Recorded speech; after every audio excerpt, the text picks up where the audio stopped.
वालेकुम viewers, welcome to lectures bye Waqas Aziz. Greek philosopher में से एनेक्सागोरस को कवर कर रहे हैं। ये थर्ड पार्ट है इसी लेक्चर का। एनेक्सागोरस को हमने 3 पार्ट्स में कवर किया। पार्ट 1 में बैकग्राउंड और कंटेक्स्ट देखा, एम्पीडोक्लीज और अटोमिस्ट के साथ एनेक्सागोरस की फिलॉसफी को, उसकी थिंकिंग को कंपेयर किया, कंट्रास्ट किया। पार्ट 2 में हमने नाउस को स्टडी किया कि वो जो कहता था कि नाउस फोर्स है, ठीक, ये नाउस है क्या अकॉर्डिंग टू एनेक्सागोरस, वो स्टडी किया। अब इन दोनों पार्ट्स के लिंक डिस्क्रिप्शन में मौजूद हैं, ठीक, जिन्होंने नहीं देखे जरूर जाके देखें। पार्ट 3 में हम डिस्कस करेंगे ऑपरेशन ऑफ नाउस और ये बाकी points, heavenly bodies, moon, worlds, origin of life. आ जाए जी, शुरू करते हैं। ऑपरेशन ऑफ नाउस, हमने नाउस का स्टडी किया कि उसकी वजह से अनमिक्सिंग हुई जब हमने सेकंड पार्ट में नाउस को स्टडी किया। तो ये अनमिक्सिंग अब हुई कैसे, इसको जरा देखें। ये ऑपरेशन ऑफ नाउस कैसे हुआ। बिगिनिंग में, शुरुआत में chaotic mixture of different kinds of matter था। जितना भी मैटर था, एयर, वाटर, अर्थ, जो भी था, ब्रास, गोल्ड, आयरन, ये सारा क्या था, मिक्स्ड फॉर्म में था। एक chaotic मिक्सचर था, ये देखें, मिक्स्ड फॉर्म में था। अब इस तरह की फॉर्म में अगर बना हुआ है और इनफाइनाइटली स्पेस के अंदर मौजूद है, तो आप आइडेंटिफाई नहीं कर सकते कि इसमें ब्रास कौन सा है, इसमें आयरन कौन सा है, इसमें वाटर कहां है। chaotic मिक्सचर है, सब कुछ एक दूसरे के साथ मिक्स्ड फॉर्म में है, ठीक। उसके बाद क्या हुआ, knows acted at the central part of chaotic mass for only one time. Knows ने क्या किया, बिल्कुल जो सेंटर पे था यहां पे, फॉर वन टाइम, सिर्फ एक दफा क्या किया इसने, एक्ट किया। ये देखें, सेंटर पे इसने सिर्फ एक दफा ऐसे एक्ट किया, यूं करके सिर्फ एक दफा ऐसे सेंटर में एक्ट किया, समझ आई। Nous acted at the central part of chaotic mass for only one time, सिर्फ एक टाइम ऐसे जाके उसने एक्ट किया। रिजल्टेंटली प्रोड्यूस्ड वर्टेक्स, इसके एक्ट करने की वजह से यहां पे क्या हुआ, वर्टेक्स प्रोड्यूस हो गया। वर्टेक्स मैंने आप लोगों को पहले भी बताया है, वर्टेक्स कहते हैं ये इस तरह गोल गोल जब घूमते हैं, मैं बताता हूं एक मिनट। ये देखिए, इस तरह वर्टेक्स, एक दफा सेंटर में जाके एक्ट किया इस मास के, उससे क्या हुआ, वर्टेक्स प्रोड्यूस हो गया। ये देखिए वर्टेक्स, ये वर्टेक्स प्रोड्यूस हो गया, ठीक।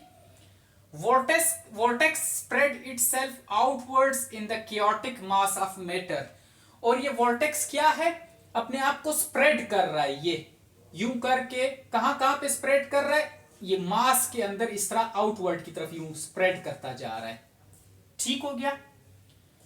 एग्जाम्पल इसकी यह है कि just like rings caused by the fall of stone in water, पानी हो, पानी, स्टैटिक पानी, उसके अंदर आप इस तरह पत्थर फेंक दें तो आप देखेंगे कि उस साइडों पे इस तरह रिंग्स बनते जाते हैं और वो रिंग्स ऐसे आउटवर्ड मूव करते हैं।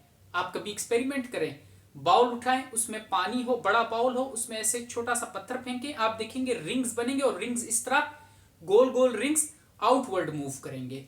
यही चीज सेम यहां पे है कि वर्टेक्स कॉज क्यों हुआ, नाउस ने आके दरमियान में इस तरह एक्ट किया, एक्ट करने की वजह से वर्टेक्स काज हो गया, यू, ठीक। Vertex spread itself outwards in the chaotic mass of matter, और ये जाहिर बात है आपने पानी के अंदर देखा हुआ है, जब आप पत्थर फेंकते हैं तो वो क्या है, आउटवर्ड मूव करती हैं, वो जो रिंग्स हैं, लेयर्स। तो इधर भी इसी तरह हुआ कि इस तरह आउटवर्ड मूव करती रही रिजल्टेंटली। अब इसका क्या रिजल्ट निकला है, जो वर्टेक्स बना, like kinds of matter come together with like, जो like मैटर है, like kinds of matter है, वाटर हो गया तो सारा वाटर एक साइड पे हो गया, अर्थ, सॉइल, मैं बार बार कहता हूं यहां पे जितने भी फिलोसफर्स अर्थ की टर्म यूज करते हैं वो एज अ सॉइल यूज करते हैं, एज अ नाउन यूज करते हैं। जो अर्थ थी वो क्या हुआ, सॉइल एक साथ हो गई, अलग साइड पे हो गई, वॉर्टेक्स की वजह से, गोल गोल घूमने की वजह से। इसी तरह आयरन एक साइड पे, ब्रास एक साइड पे, गोल्ड एक साइड पे। समझ आई? ये तो मैंने कुछ एग्जांपल दी। एनाक्सागोरस कहता था जितना भी मैटर दुनिया के अंदर है ये सारा प्री एग्जिस्टिंग है। ठीक, समझ आई? यहां तक बात क्लियर हुई? दरमियान में पहले ये मास मौजूद था, बिल्कुल मिक्सचर्ड फॉर्म में था। नाउस आया एक दफा, टक दरमियान में जाके इसने एक्ट किया, नाउस ने। इसके एक्ट करने की वजह से क्या हुआ, इस तरह वॉर्टेक्स फॉर्म हो गया, और उस वॉर्टेक्स की वजह से like kinds of matter come together with like. ठीक, यहां तक क्लियर हुई बात? मैं इसको इरेज करके लिखता हूं कि सेपरेशन कैसे हुई। सबसे पहले क्या चीज सेपरेट हुई, फिर क्या हुआ, फिर क्या हुआ। इसको जरा नोट करें, मैं इरेज करके लिख देता हूं। जी, तो आ जाएं जरा इस पॉइंट को देखें। मैंने यहां पे लिखा है now's only acts one time. ये इंपॉर्टेंट है कि नाउज ने जो एक्ट किया वो जस्ट वन टाइम था। Remaining movement will go on for ever because of vertex. उसके अलावा जो रिमेनिंग मूवमेंट है अनमिक्सिंग की, वो चलती रहेगी हमेशा, और वो वर्टेक्स की वजह से है। नाउज सिर्फ एक दफा एक्ट करता है, और वर्टेक्स की वजह से क्या है, वो मूवमेंट चलती रहती है। क्योंकि हमने जब ये पार्ट 2 पढ़ा था तो हमने ये बात की थी, जो कि मैं रिवाइज करवा देता हूं, कि एनाक्सागोरस कहता था कि ये जो अनमिक्सिंग का प्रोसेस है ये अभी भी चल रहा है और ये चलता रहेगा। जिसमें उसने एग्जांपल दी थी गोल्ड की, कि जिस चीज को आप प्योर गोल्ड कहते हो वो प्योर गोल्ड नहीं है, उसके अंदर अभी भी कुछ चीजों का मिक्सचर है, लेकिन उसे हम गोल्ड इसलिए कहते हैं क्योंकि उसके अंदर जो गोल्ड पार्टिकल्स हैं वो प्रीडोमिनेट करते हैं, तादाद में बाकी से ज्यादा हैं। ठीक, समझ आई? तो ये जो प्रोसेस है अनमिक्सिंग का, ये चलता रहेगा और हमेशा के लिए चलता रहेगा अकॉर्डिंग टू एनाक्सागोरस। तो वो क्यों पॉसिबल है? इस वॉर्टेक्स की वजह से। क्यों पॉसिबल है? इस वॉर्टेक्स की वजह से। नाउस ने सिर्फ वन टाइम एक्ट किया, ऐसे जाके सिर्फ वन टाइम एक्ट किया, बाकी सारा प्रोसेस कौन कर रहा है? वॉर्टेक्स कर रहा है। आई जी, हमने अभी डिस्कस कर रहे हैं कि सेपरेशन हुई कैसे। सबसे पहले जो पार्टिकल्स अलग हुए, अनमिक्सिंग हुई, वार्म ड्राई लाइट पार्टिकल्स जो थे ये सबसे पहले अलग हुए, और इन्होंने क्या बनाया? फॉर्म अपर एयर, अपर एयर बनाई। फिर दूसरे नंबर पे कोल्ड, मॉइस्ट, डार्क और डेंस पार्टिकल्स जो थे वो अलग हुए, और उन्होंने क्या किया? लोअर एयर बनाया। अर्थ के बारे में एनाक्सागोरस कहता है कि फॉर्म ड्यू टू रोटेशन, जो वॉर्टेक्स की रोटेशन है वहीं से अर्थ की रोटेशन स्टार्ट हो गई और अर्थ बन गई। क्योंकि देखिए वॉर्टेक्स बन रहा है, चीजें अलग हो रही है, तो क्या है? जमीन भी उसके साथ साथ बनती जा रही है। अर्थ फॉर्म ड्यू टू रोटेशन, गोल गोल घूम रहा है वॉर्टेक्स, तो चीजें एक साथ इकट्ठी होके बिल्कुल एक मैसिव शेप में आ गई। तो क्या है? अर्थ को बनाया, जमीन। यहां पे अर्थ से मुराद जमीन है। फिर आगे एनाक्सागोरस कहता है earth is a flat disc which floats upon air, कि अर्थ फ्लैट डिस्क है जो कि एयर के ऊपर फ्लोट कर रही है। डिस्क जो आपने सीडी या डीवीडी देखी होगी, पुराने वक्तों में आती थी ऐसे गोल शेप में, सीडी या डीवीडी आप लोगों ने देखा होगा जरूर। ये सीडी प्लेयर्स के अंदर इसको डालते थे, ये दरमियान में इस तरह एक वो भी होता था।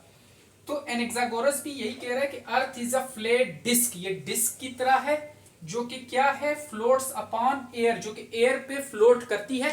एक मिनट में आप लोगों को डिस्क दिखाता हूं, मेरे पास पड़ी हुई है जी। तो ये देखें, मैंने डिस्क आप लोगों के लिए ले आया। ये डिस्क है, ये देख रहे हैं, ये डिस्क है। Earth is a flat disc, ये फ्लैट डिस्क है विच फ्लोट्स अपॉन एयर, जो कि एयर के ऊपर क्या है? फ्लोट कर रही है, तैर रही है डिस्क। ठीक, यू समझ आई? अब आगे आए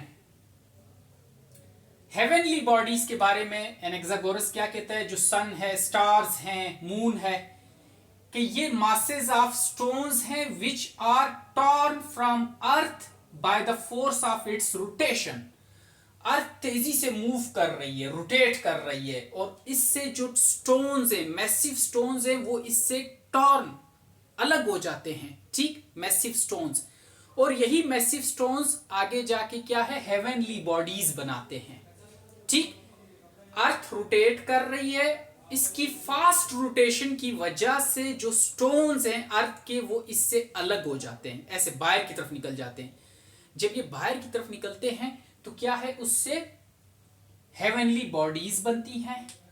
मून के बारे में, चांद के बारे में एनेक्सागोरस कहता था made up of earth and reflects the light of sun, कि मून क्या है, ये भी अर्थ से बना हुआ है और ये सन की लाइट को रिफ्लेक्ट करता है। पहला बंदा, सबसे पहला जिसको ये क्रेडिट दिया जाता है वो एनेक्सागोरस है, जिसने ट्रू कॉज बताई सन, इसकी मून की लाइट की ट्रू कॉज बताई कि वो सन की लाइट को रिफ्लेक्ट करता है। This is the true cause of moon light, और ये सबसे पहले एनेक्सागोरस ने बताई, ये क्रेडिट इसको हासिल है। और इसी बात की वजह से कि मेड अप ऑफ अर्थ, कि ये अर्थ से बना हुआ है मून, इसी बात की वजह से एनेक्सागोरस के ऊपर ब्लास्फेमी लगाई ग्रीक रिलीजन के लोगों ने, कि वो लोग ग्रीक रिलीजन वाले मून को अपना डिवाइन बीइंग मानते थे, सन को डिवाइन बीइंग मानते थे, हेवनली बॉडीज को डिवाइन बीइंग मानते थे, गॉड मानते थे। और एनेक्सागोरस आके कह रहा है कि सन जो है वो क्या है, रेड हॉट स्टोन है, मून क्या है, मेड ऑफ अर्थ है, हेवनली बॉडीज क्या है, masses of stones which are torn from earth. इन बातों को देख के ग्रीक जो माइथोलॉजी, ग्रीक रिलीजन के लोग थे, उन्होंने क्या किया, इसके ऊपर, एनेक्सागोरस के ऊपर ब्लास्फेमी लगा दी, और ये फिर बाद में एथेंस से भागना पड़ा इसको अपनी जान बचाने के लिए। समझ आई? अब आए वर्ड्स के ऊपर, कि there are other worlds with their own suns and moons. तो इसका मतलब एनेक्सागोरस भी इनन्यूमरेबल वर्ल्ड्स के ऊपर यकीन रखता था। वो कहता था कि ये सिर्फ एक दुनिया नहीं, बहुत सारी हैं, और हर दुनिया का अपना सूरज है, अपना चांद है, ठीक। ओरिजिन ऑफ लाइफ पे क्या बात की, एनेक्सागोरस कहता था कि life starts from germs. Germs हैं जिनकी वजह से ओरिजिनेशन हुई लाइफ की, और ये जर्म्स कहां पे हैं, which existed in the atmosphere and were brought down into terrestrial slime by rain water. Atmosphere में ये जर्म्स मौजूद थे, और इन जर्म्स को बारिश ने क्या किया, अपने साथ लेके टेरेस्ट्रियल स्लाइम, मतलब जमीन का वो हिस्सा जो मॉइस्ट है, जिसे हम कहते हैं कि अमूमन कीचड़ नुमा हिस्सा, वहां पे ला के इन जर्म्स को टेरेस्ट्रियल स्लाइम तक ले आया। फिर टेरेस्ट्रियल स्लाइम के अंदर प्रोसेस हुआ फर्टिलाइजेशन का, वहां से स्टार्ट हुआ और लाइफ ओरिजिनेट हो गई। तो कहां से लाइफ का ओरिजिनेशन होती है, जर्म्स से। और जर्म्स कहां पे हैं, एटमॉस्फेयर में हैं, और ये नीचे आए बारिश की वजह से, और नीचे आके कहां पे सेटल हुए, टेरेस्ट्रियल स्लाइम के अंदर। जमीन के ऊपर जो कीचड़ था, जो मॉइस्ट था, जमीन का जो सॉइल थी मॉइस्ट थी, कीचड़ नुमा थी, वहां पे जाके ये सेटल हुए और फर्टिलाइजेशन का प्रोसेस स्टार्ट हुआ, लाइफ वजूद में आ गई। ठीक हो गया। अब आए पार्ट 1, पार्ट 2, पार्ट 3। पार्ट 1 और 2 का डिस्क्रिप्शन में लिंक मौजूद है। एनेक्सागोरस हम कंप्लीट कर चुके हैं। अब हम आगे सोक्रेटिस, प्लेटो, अरिस्टोटल, साथ में वेस्टर्न फिलोसफर भी स्टार्ट कर देंगे। डेकार्ट्स हो गया, स्पाइनोजा हो गया। ठीक हो गया। Thank you. Allah Hafiz.